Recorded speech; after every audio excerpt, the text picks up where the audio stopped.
One of the things that struck me about your performance was the presence. You're sitting on your bed and you're just there. I wouldn't even know how you would transcribe that image. Idea of being in performance where you're basically working more with stillness or waiting, and that for me was a very new experience. What emerged actually in the films that came out is very unusual woman protagonists. It's a very interesting reveal that, okay, this work is happening in Jharkhand. Adivasi women are interacting with AI. Where do you take it to? What's the narrative? That story was also looking deeply at the idea of caste. Who is using the technology to keep an eye on who? We wanted to explore the idea of privacy, also the idea of constantly being looked at. I do believe we are in a bit of a narrative war today to say the things that we want to say. So I think the choice comes from there. Who can provoke the most? Who can, sort of ask the questions that we all have. Right. Thank you. So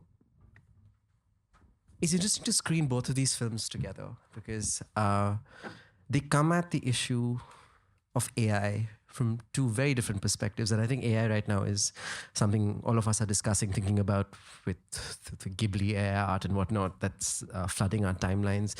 We're constantly being asked to take a position around artificial intelligence. Is it good? Is it bad? Is it needed? Are there precautions that we need to take?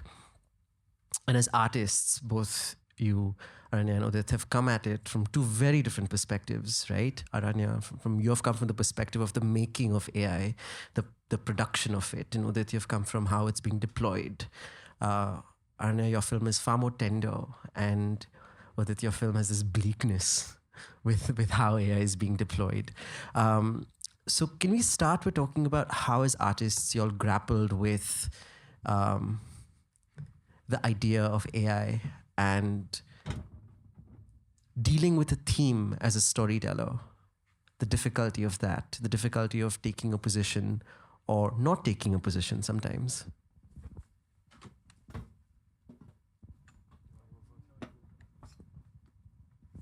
Okay, firstly, thank you for having the film screened here.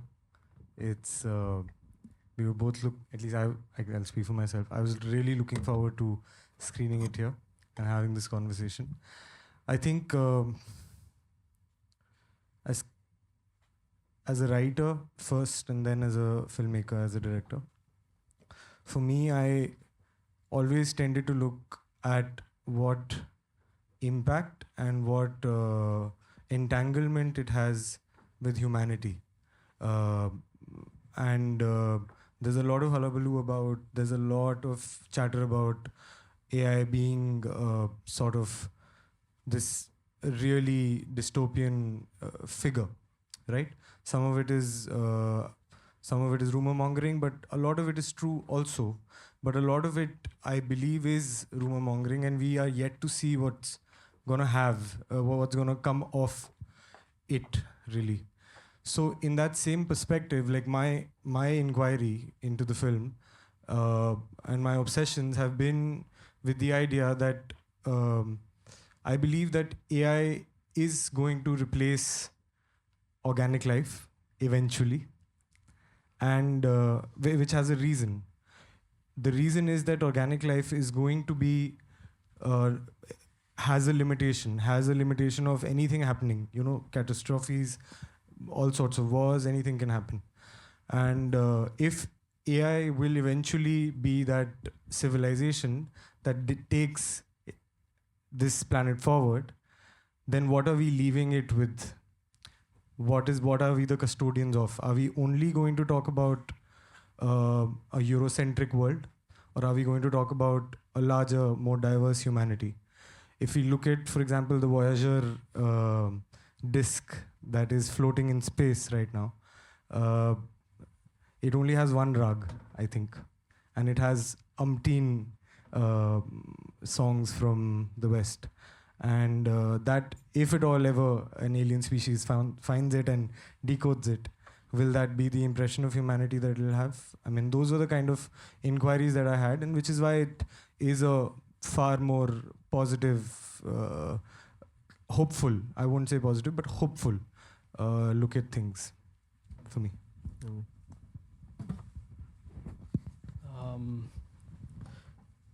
Actually, I approached the film not from the perspective of technology, but I wanted to look at something that lies within us. And I think what I wanted, it went through many drafts, many discussions, and through some discussions, we found out that actually, like, if you're exploring the idea of privacy as a basic human need, the idea of surveillance has existed in our society for ages. And the idea of patriarchal surveillance has probably been existed, and that's what we were trying to do with the film also. Like, the idea of surveillance lies within us. It's not the technology, it's not the cameras, it's not how we're growing towards a dystopic future. I mean, the idea of bleakness lies within us. That's what I mean. I also have a very bleak perspective towards the world mostly. I'm trying to change that, but this is a reflection of who we are in terms of not a dystopia, but the very present moment, and maybe like where we coming from. So that's how I wanted to approach it, and that's probably what is reflecting on the screen. I love that. I remember I was talking to the director, Dibakar Banerjee, about AI in cinema and how it's being used. And he was like, AI has no agency. We have the agency to deploy AI the way we want to. And so if there's anything that we see that's negative in AI, it's actually something that's negative in us. So there's no point of looking at AI as this entity that we can throw our aspersions or affection towards. Jyoti, talk about inhabiting this character. It's a very complicated character.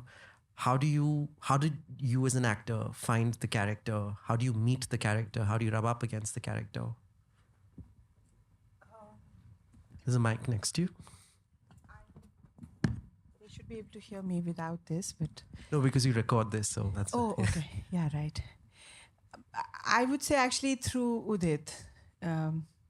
Yeah, seriously, because I haven't done film in an extremely long time. So, I mean, I was watching the film for the first time today on a big screen. The last time I watched it was on my laptop, and I kept thinking, ye bhi galat hai, ye bhi galat hai. Yahan galat acting kariye, yahan kya kar raha hai. Yeah. So, for me, it's sort of... it became more and more real. Like you know, the first day of our shoot was in the house that she has. And actually physically being in that space suddenly clicked something in that bedroom, the walls of that bedroom. There's a little temple which we don't really see, but there's a calendar. And slowly it started to sort of seep in more and more, which is very different from the theater, because in the theater, you create a reality and then you go deeper in it. It's not that suddenly a new level of it descends on you, which it does in film. And also there were real bouncers there who physically meeting them, listening to their interviews is very different from actually being there when they're eating, when they're laughing, when they're talking. And a lot of that sort of you absorb without really knowing that you're absorbing it, as opposed to sitting and, you know, looking at their interviews and then thinking, I will do this or that. But were there things that you were consciously absorbing as well? I mean, we both worked quite a lot, which was the best part of the film for me, the rehearsals we did, where we were basically, there was me, Udit and Bahamati, our editor, and we were together sort of going deeper into this world of the film. And personally for me, I mean, you know, in my past life, when I did do work in the films, either I was getting a role of a bhabi or I was always the lawyer or the doctor, because I looked too educated. And I felt, I mean, one of my jobs as an actor was to sort of, was to belong in this world. And I think one of the ways, one is you are in your flat in Bombay and you're looking at it, or you're sitting with Udit and, you know, we are in his flat and we're talking about it. But there were some scenes which, like, you know, just walking through that lane where there are lots of cables all around, or just or wearing that outfit, or just hanging around with the other bouncers there. That was actually very helpful. I wouldn't even say it was helpful. You sort of, you start thinking, oh, ye hai ye dunya. Acha, ye dunya hai wo. Yeah. I don't know if I've answered you. So it was like a step. It's like, descending, going down into a basement. So you take one step and then two steps and then you go further and further and further. So you're closer here and you are further away from where you were, which is in your flat or wherever, or the idea of acting also for that matter. That you imagine as an actor, you decide, okay, this scene I will perform like this. But जब आप actually trunk के सामने ज़मीन पे बैठे हो और सामने गंदी सी दीवार है, that actually sort of gives you something, so you don't have to then, I wouldn't say you don't have to perform, but ऐसे लगता है नहीं, इसकी सच्चाई और गहरी है. ये scene से something changes when you are, I mean, I remember very viscerally that there was this wall. The sound record was behind, was there, but wo zameen, wo chadar, all of that sort of really adds to how you, to your own presence, to how you are in that, your own being. The being of this person, which is very sort of viscerally, easily changed or absorbed or something like that. I love that you're saying that, because one of the things that struck me about your performance was the presence. You're sitting on your bed and you're just there. I wouldn't even know how you would transcribe that image, in text. It's just presence. It's either the loneliness or the desperation or just the mundanity of it, which I think you beautifully captured. Presence, I think, is the word that I was thinking about. Shilpa, we can talk about finding these stories and championing these stories in this museum of imagined futures that you're trying to curate. Can you talk a little bit about that? Yeah. So first, a caveat. I was very far from the world of film. I worked actually for an impact investment fund. And the idea was that while we were doing a lot of work in looking at responsible technology and looking at the research of it, the policy of it, the startups that were doing it and funding all of this work, we were really interested in what did it mean for the lived reality? What did it mean for a person? How did it affect, how you thought, what you did? And the idea we came up with in association with Mati and Rutax was, what if we actually got people to think about stories to do with this new future that was really going to be all-encompassing? And we actually ran it, first like a little, open call. Lots of people came. We talked about themes. We had people whom we worked with on the research side to share their views on what was happening, and then for creative minds to think about, and is there a story in this? And the end result, I mean, if I may say, it's like really interesting that while it was about responsible tech, what emerged actually in the films that came out is very unusual women protagonists. And it just leads me to think that, digital, how is it really affecting the lived reality, and especially that of women maybe? And the other thought that, comes to my mind, when I watch both the films, in fact, back to back today, is agency, and really the role of tech, humans, and agency. In the first one, it was really maybe taking agency away. Like the surveillance aspect, and so on the one hand, there's a lot of good that surveillance can do. It can help you, when there's a crime, it helps you. But on the other hand, when you really look at what's the other side, and the other side is what does it do for your agency? Like that scene where he says, give us your details. And like over there, it might seem like, okay, these people are so helpless, you just have to give it. But half the time when you're online and you're looking for some service and it says, okay, give us all these details. And in the end, you submit, right? Because there's no choice if you want that service. So I think that agency in the first film. But in the second film, I think really the agency that this new digital life gives Nehma, for instance, just allows her to take charge of her life, her daughter, how it really impacts livelihood. So in a sense, I think just watching them both back to back, you kind of see, okay, tech sometimes for good and sometimes there's the other. And really for us, I think the films kind of bring out the stories in that. So you're seeing stories as instrumental for something else. What is this something else? I think when we say digital society, we are living the change, right? It's such a seismic change. I mean, when we look back maybe 30 or 40 years later, it's like we are living through like probably a very significant shift for all of mankind. And I think for us to understand the shift better, we need to understand what we are experiencing better. And I think, both Udit and Aranya really bring that out so well. And Jyoti, of course, no, not at all. But I might also say that, the thing it does is also like focuses on what's the other. So, of course, we talk about digital, but I mean, the last film, for example, it's also about like really the other, right? The physical environment, that a beautiful line, patthar ki bhi dhadkan hai, so little bit just going beyond, not everything is digital. Actually, maybe we are really missing what's even more central in our lives. What about you, Madhivanan? Like, you're someone who gets attracted to these very powerful stories. Arun Karthik's Nasir, for example. What is it that drew you to these stories? Why do you insist on telling these stories as a producer?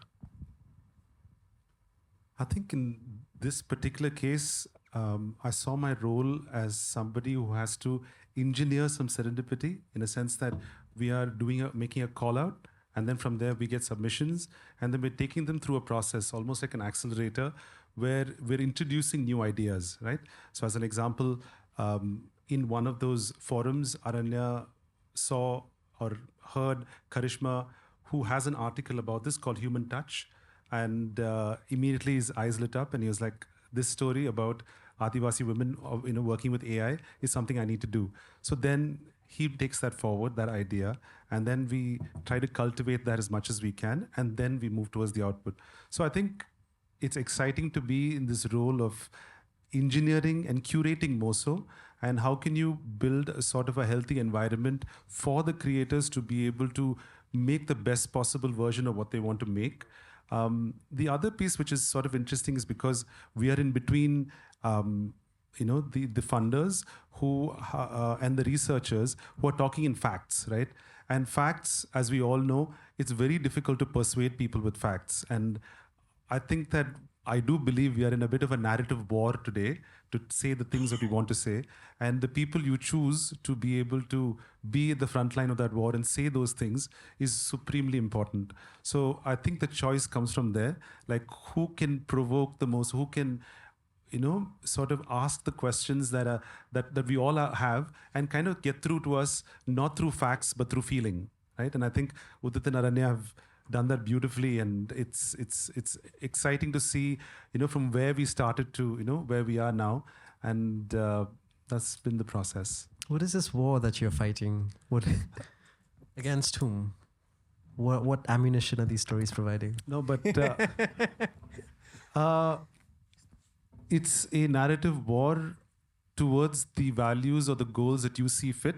And I think that when we talk about digital society, right? When we talk about women in tech, right? This is worth fighting for. This is worth talking about that story, but there has to be a lens. There has to be a way to get there. And we talk about Adivasi women working in AI. It's a very strong position to be able to talk about it. Similarly, when we talk about surveillance, I mean, we could have chosen many other subjects, but setting it in Delhi, right? Setting it in a club where we know, people are being watched.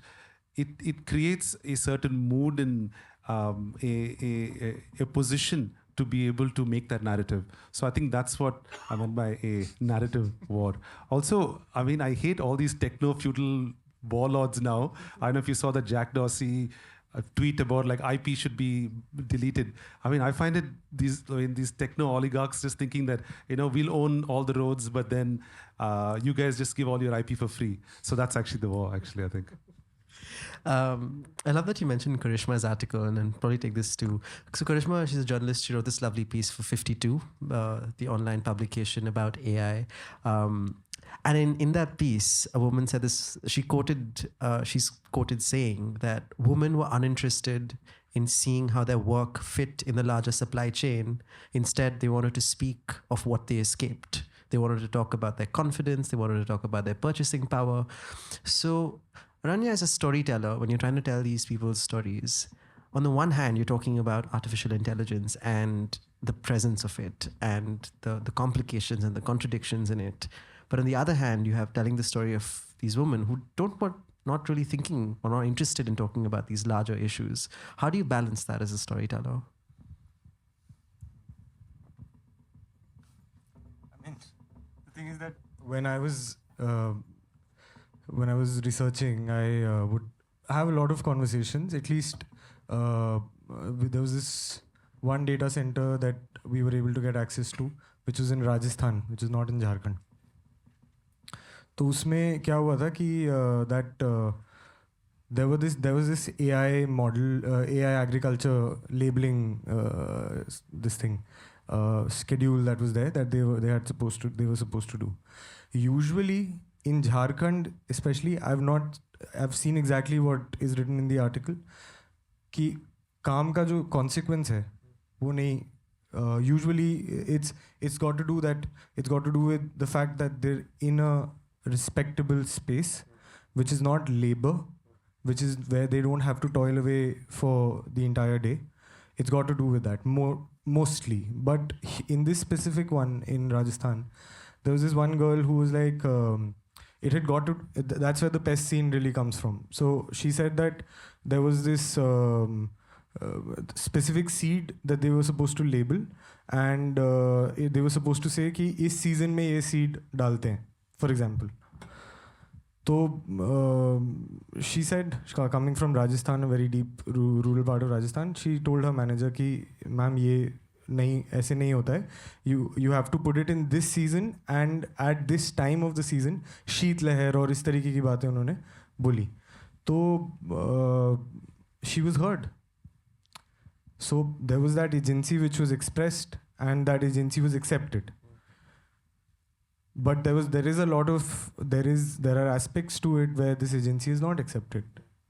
So I think for me, it became about like balancing that out. Like, for example, that pest scene is about agency being taken away, but the last scene is about agency being expressed. So yeah, that was my sort of inquiry in the research that I came about. And so then between reading the article and finding the script and writing the script, can you take us through that journey?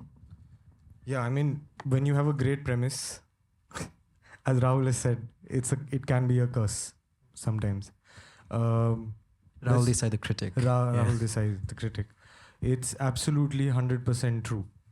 There were a lot of people in the group who wanted to pounce on that idea, I'm sure. Right? But the thing is that it's a very interesting reveal that, okay, this work is happening in Jharkhand. Adivasi women are interacting with AI. Where do you take it to? What's the narrative? Where is the narrative going to go? I wanted to try a couple of things, but I arrived on this parent-child analogy by really just investigating data labeling.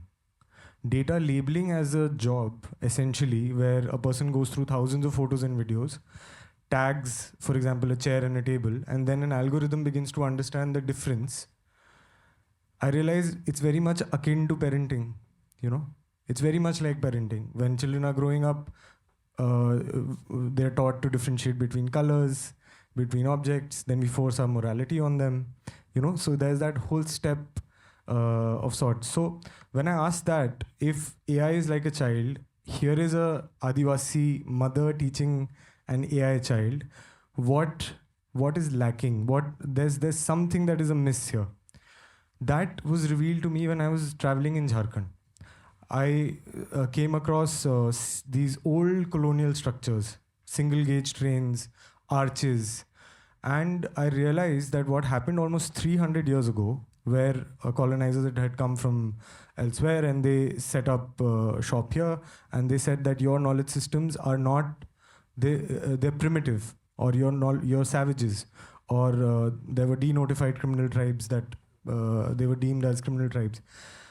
What happened almost 300 years ago can happen again on an AI which is primarily trained on first world data.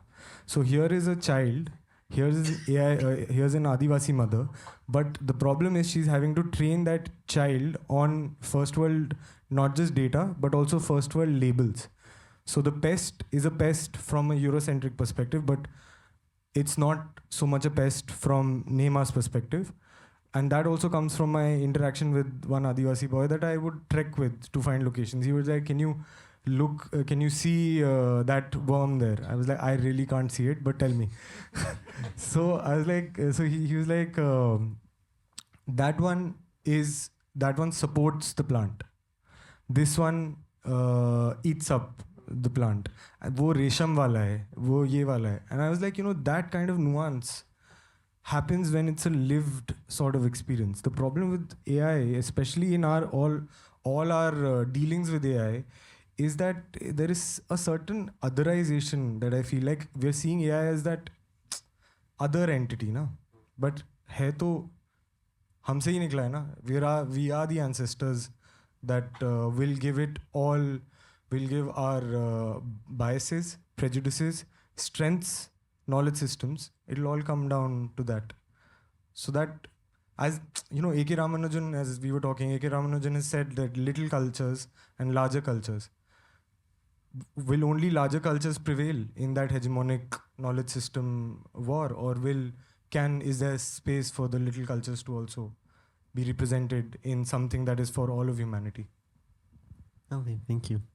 Udit, can you talk to us about finding this story? You had mentioned that it comes from some personal experiences, but also news articles that you read around the pandemic. Yeah, actually, generally things were happening. COVID was a really strange time, actually. Lockdown was just, you tend to examine a lot of things, and a lot of personal things were happening where issues of surveillance came up.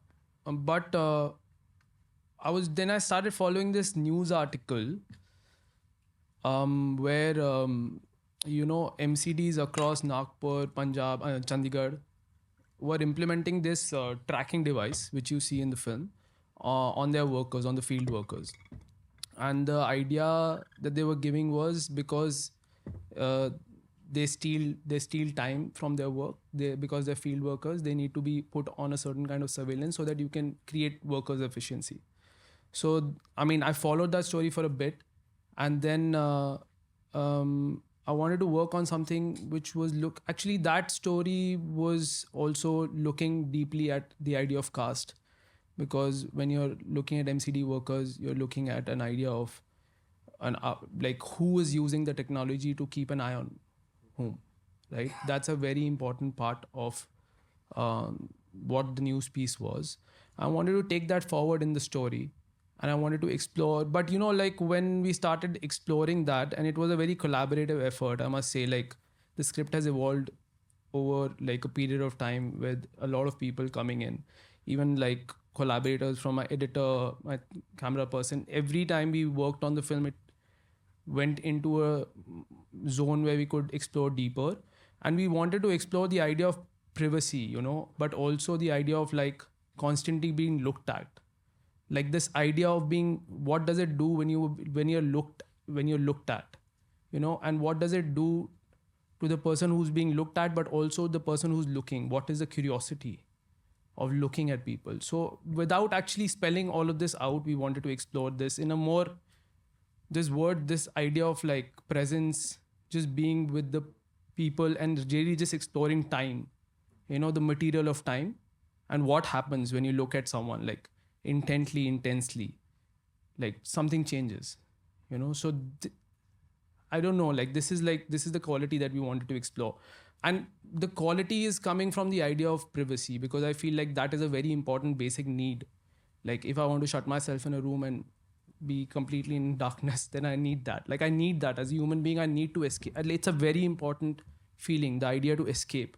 from everything and just be, without any rules or regulations or anyone looking at you very intensely. So this feeling, the need to escape, something like that. But very importantly, I wanted to make this from the perspective of the looker, like not the person who is under surveillance, but someone who's curious about the idea of, oh, why shouldn't you be watched?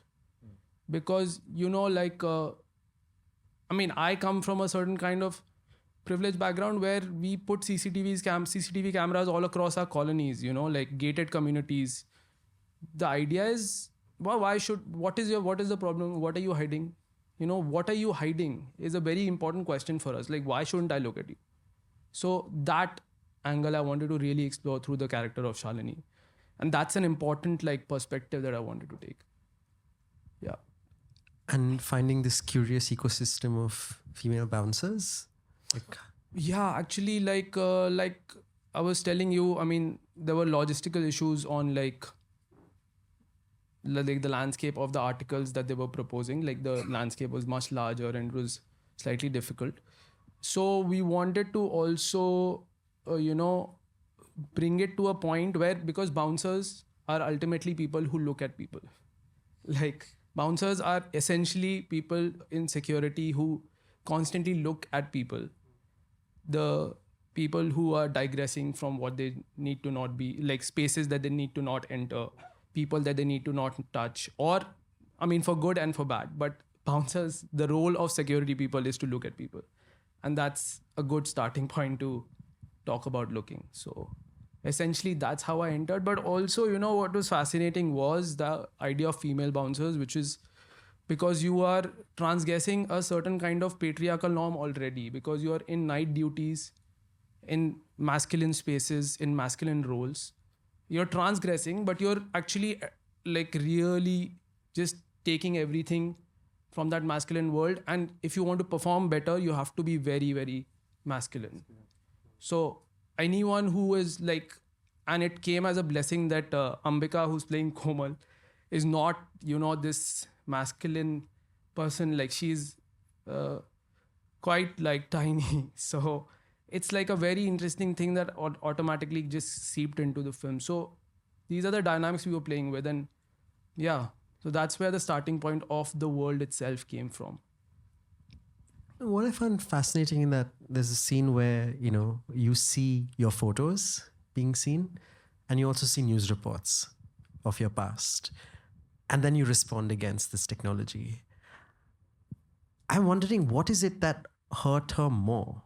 What is it that she's responding to more? That this man is seeing photos of her solitude, her selfies, or of her past? And you've sort of left that with her. You've not really stated that very clearly. What is it that pushes her to be against this technology? Can you talk about that scene? Okay, I'll start. From the writing perspective, we wanted to, because we were talking about privacy, we wanted to also look at the idea of the hidden. And for Shalini's character, her past is something that she doesn't want anyone to talk about or know. There was an interesting scene that we left out where she gets a little irritated because Komal knows her past.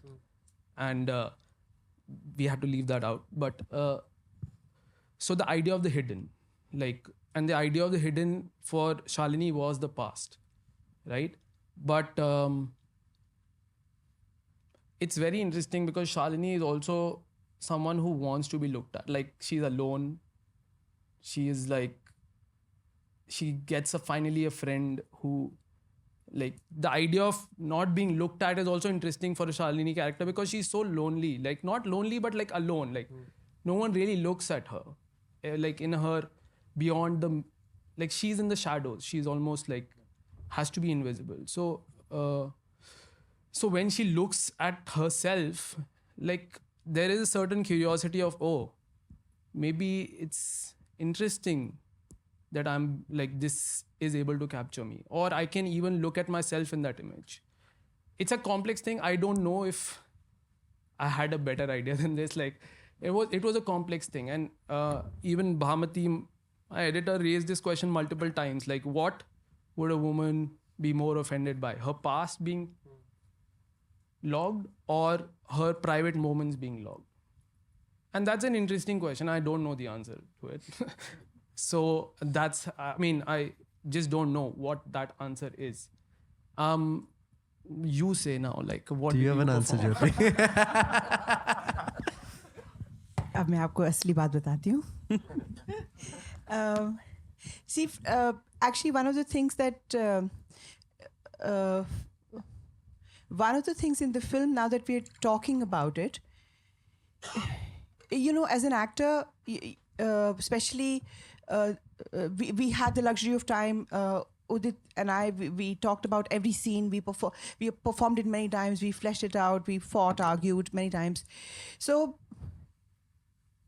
when I had, when I sort of descended in Delhi at the airport, I thought, हाँ मुझे सब scene का ठक ठक ठक ठक मुझे पता है मुझे क्या करना है, because everything is fixed. But when I actually started performing, everything sort of, I was able to let go of everything, completely everything. And one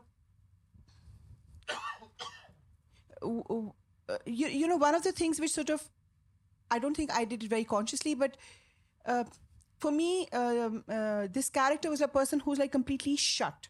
She has like closed the door and she's getting on with her life. She's a woman like a lot of other single working parent who says, just get on with it. ये आपका बेटा है, इसको कैसे भी करना है. I don't matter as long as I am this productive thing which gives. So every time she gives into herself, which is a lot of times in the film,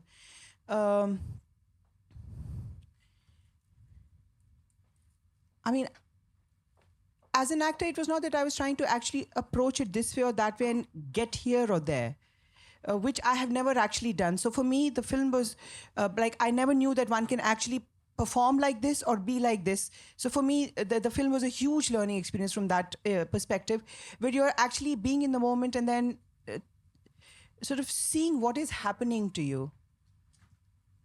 Waiting for, not even wait, seeing what is happening to you rather than यहाँ पहुँचना है और इसको ऐसा मैं graph बनाऊंगी.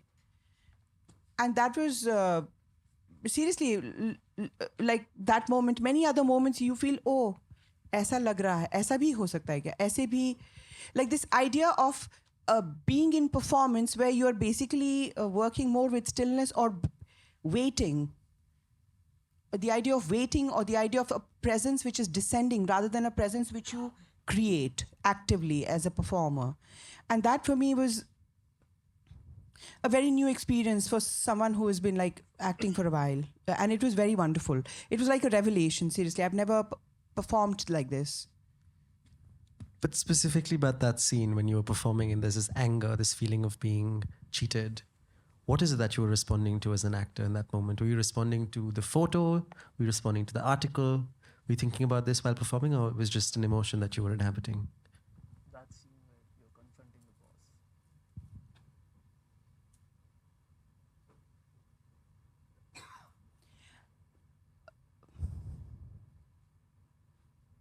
No, I mean, actually the man,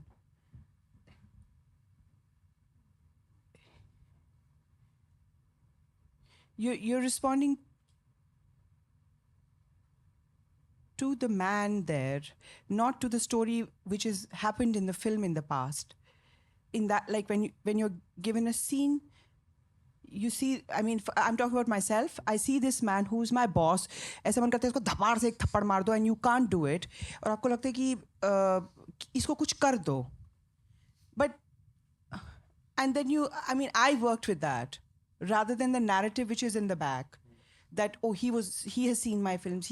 All that is dialogue and that is narrative. But what I have in hand is him, his presence, his power equation towards me is what I have as things to work with. So that is what I was working with. Thank you. Right. Renee, but you said something interesting about jostling between the idea of a short film and a feature film. Both your films have unusual durations, right? It's somewhere stuck between a short film and a feature film. 10 minutes more, it's a feature film. 10 minutes less, it's a short film. this is a difficult decision to make as filmmakers. Do you want to talk about that? Yeah, sure. No, because like you mentioned, like in festivals demand certain kinds of running lengths, and the logistics of art that comes after making it. See, the thing is that one thing is for sure, I wrote I think it was a 32-page script. But that said, I knew very intrinsically, deep within me, I knew that I wanted to make a feature, right? Why? Because I can't waste this idea on a pitching shot. I don't want to do that. If all of my energy is going to go into something in one go, I want to make it to the length that it deserves. So this was such a dense material that it required a longer film. So while writing, I had a sense that it's going to be around 45, but that's not a good length. It's not a good length because anything above 30 doesn't go anywhere. Either it's a feature.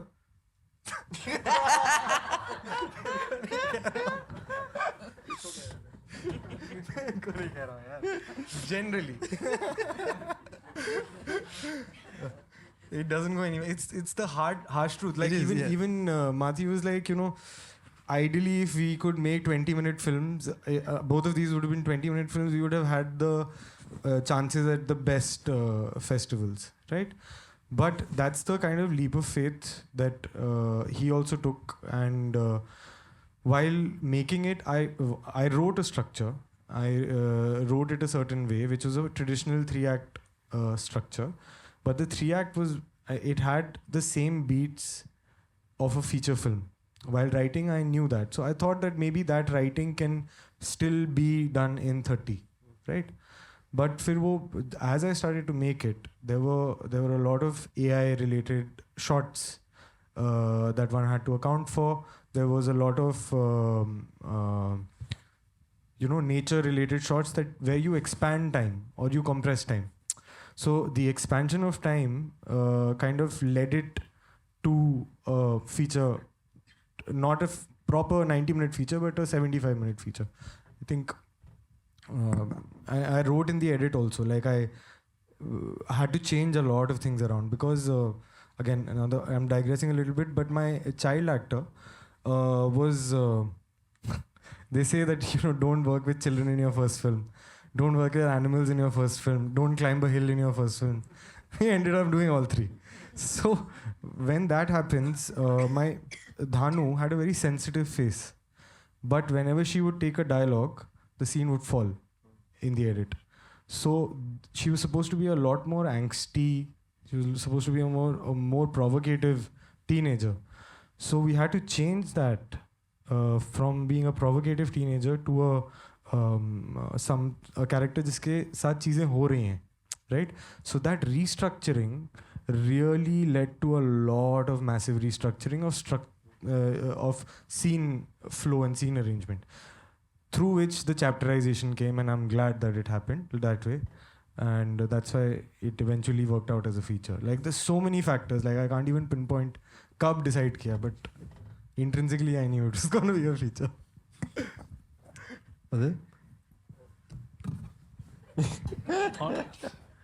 I really did forget. Like, the question is, how did we arrive at the length of the film? Yeah. The length of the film, the same thing. Like, ask the editor. Ask the cinematographer, Tarkash, Bhamati. They're sitting. They were like this.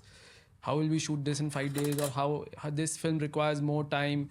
And then I made them edit a version which was 30 minutes, which really was really bad. I myself was like, what is this? Because the idea of time was completely lost. You know, like you can make this, you can tell a story in 20 minutes. But can you create an experience is the real thing. Maybe it required 5 more minutes, like he was saying. But honestly, 5 more, like TAAK maybe required 5 more minutes of screen time, of just like being, and story time, not just time, but story time. But what do you mean by that? What would you like? What does it need more of? Something in like when Komal leaves, the absence should be felt for a little more. Like the culmination is a little. So anyway, मैं अपनी बुराई करवा रहा है इससे. But the idea is that, you know, like this question comes कि where will it go? You know, okay, 40 minutes हो गया, अब तो कोई भी नहीं लेगा, 45 हो गया तो कोई भी नहीं, मतलब no chances. So then you are really struggling and jostling with it. But from this experience, I feel like I will still make the film like how it should be made. Maybe I'm learning. So I feel like if it requires 45 minutes, next time I'll give 45 minutes because I can't live with something which is missing. That's more difficult than making a 45-minute than that. But there is an audience, right? Like you guys are watching it. So it is being watched. But also it's very interesting that this idea ki koi nahi dekhega, but interestingly, people are watching it. People are like arranging screenings. So that's fine. Like every film has a life. I feel like in my learning curve, I'm realizing just do what the film is asking. Just sit with the material and see what it is asking. And if you sit with it long enough, the material will tell you what it needs. That's where I think we should, like I'm going. These festivals also are very rigid. Yeah. Very rigid. Certain festivals are not like that. Certain festivals allow, like Mami allowed both our lengths, right? I think I wish that rigidity was not that much because also they're pressed for time. 40 minute की film है, 1 घंटे की film है. They want to program it. How will they fit it with the other films? Those questions. But as a filmmaker, I really feel that becomes like a real. You end up cutting so much, or you end up elongating to make a feature beyond what the material demands. Remember, a director said we just extend the credits list. Makes sense. Jyoti, Udit, Aranya, Shilpa, Madhivanan, thank you so much for your artistry, your time. Thank you for being such a lovely audience. I hope to see you all again.